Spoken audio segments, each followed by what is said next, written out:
नमस्कार, मी प्रिया काळे. तरुण भारतच्या न्यूज बुलेटिनमध्ये आपल्या सर्वांचं स्वागत.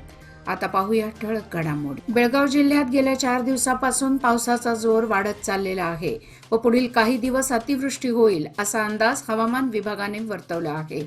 खानापूर, बेळगाव, निपाणी तालुक्यात अतिवृष्टी होऊन नदी नाल्यांना पूर येऊ शकतो. यामुळे नागरिकांनी घराबाहेर पडताना, शेतकऱ्यांनी शेतात जाताना सतर्कता बाळगावी असा इशारा जिल्हा प्रशासनाने दिला आहे. पूर पाहताना सेल्फी काढू नका.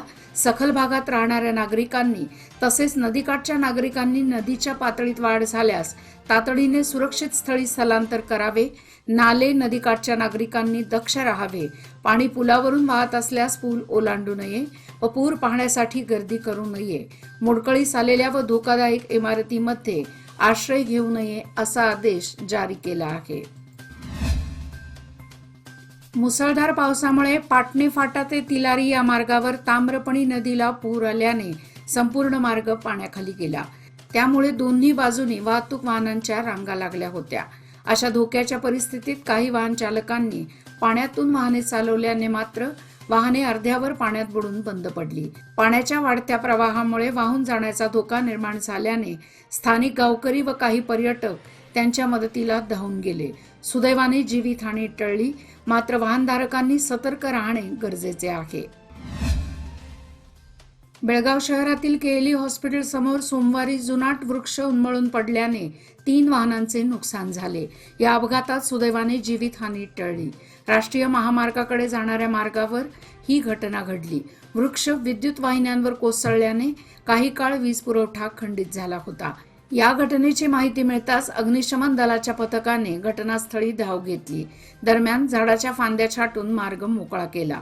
वन खात्याकडून शहरातील धोकादायक झाडे व फांद्यांचा प्रश्न पुन्हा ऐरणीवर आला आहे.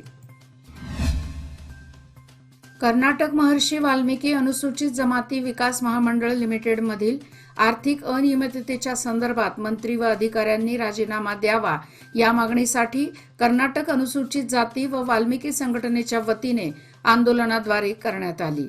वाल्मिकी महामंडळाचे 187 कोटी रुपयांचा मेगा घोटाळा झाला आहे. सरकारकडून 5 गॅरंटीसाठी बहुतांश रकमेचा गैरवापर झाला आहे.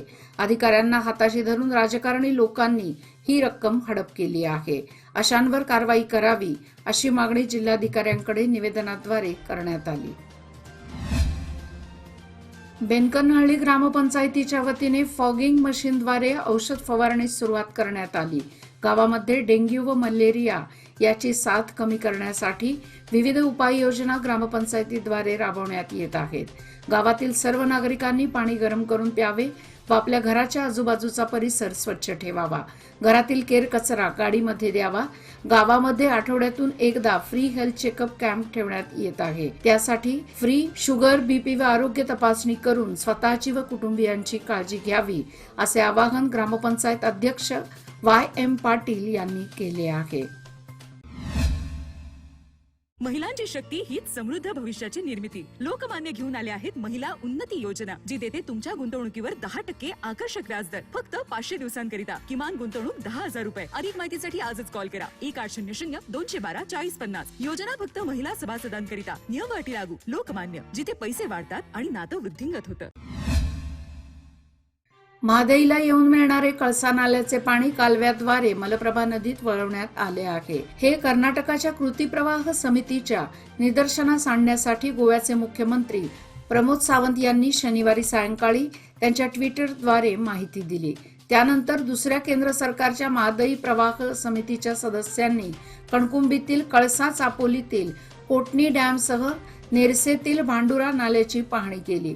प्रवाह समितीच्या सदस्यांना माहिती देण्यासाठी कर्नाटकच्या जलसंपदा, महसूल व वन खात्याचे वरिष्ठ अधिकारी उपस्थित होते. महाराष्ट्र राज्याचे वैद्यकीय शिक्षण व विशेष सहाय्य मंत्री तथा कोल्हापूर जिल्ह्याचे पालकमंत्री नामदार हसन मुश्रीफ यांनी श्री दत्त संस्थानचे बाळेकुंद्री ट्रस्टी व 3 पिढ्या वैद्यकीय क्षेत्रात सेवा करणारे अक्कोळ तालुका निप्पाणी येथील डॉ. संजय पंत बाळेकुंद्री यांची सदिच्छा भेट घेऊन श्री पंत महाराज बाळेकुंद्री यांचे आशीर्वाद घेतले. तसेच श्री पंत महाराजांचे मनोभावे दर्शन घेऊन आशीर्वाद घेतले. अक्कोळ हे श्री पंत महाराज बाळेकुंद्री यांच्या पदस्पर्शाने आणि वास्तव्याने पुनीत झालेले गाव आहे. त्यांचे पंतू डॉक्टर संजय अरुण पंत बाळेकुंद्री व कुटुंबीय हे या पवित्र भूमीत आजही वास्तव्यात आहेत.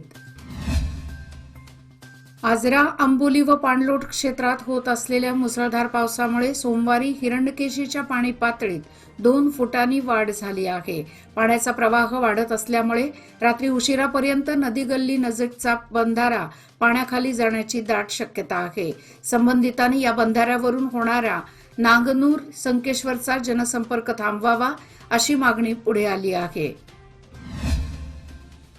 महामार्गावर कोगनोळी नजीक दुचाकीवरून पडून जखमी झालेल्या युवकाचा कोल्हापूर येथील सिटी हॉस्पिटलमध्ये उपचारादरम्यान रविवारी रात्री मृत्यू झाला. रोहित भरत काकडे, वय वर्षे 32, राहणार सासणे गल्ली, निप्पाणी असे मृत झालेल्या युवकाचे नाव आहे. याबाबत अधिक माहिती अशी: 14 जून रोजी कोगनोळी येथे महामार्गावर हा अपघात झाला होता. त्यामध्ये रोहित काकडे हा गंभीर जखमी झाला होता. त्याला उपचारासाठी कोल्हापूर सिटी हॉस्पिटल येथे दाखल करण्यात आले होते. उपचार चालू असताना रविवारी रात्री त्याचा मृत्यू झाला. संपूर्ण कर्नाटक राज्यात डेंग्यूची साथ झपाट्याने वाढत आहे. निप्पाणी तालुक्यातही सरकारी रुग्णालयातील माहितीनुसार 14 रुग्ण आढळले आहेत. डेंग्यूच्या रुग्णांची संख्या वाढणे ही बाब चिंता वाढवणारी आहे. यासाठी तालुका प्रशासन व अधिकाऱ्यांनी शहर व ग्रामीण भागात तातडीने खबरदारीच्या उपाययोजना राबवल्या पाहिजेत. उपाययोजना राबवत असताना नागरिकांची जागृती देखील केली पाहिजे, अशा सूचना आमदार शशिकला जोल्ले यांनी सोमवारी शासकीय विश्रामधाम येथे घेतलेल्या तालुकास्तरीय अधिकाऱ्यांच्या बैठकीत केल्या.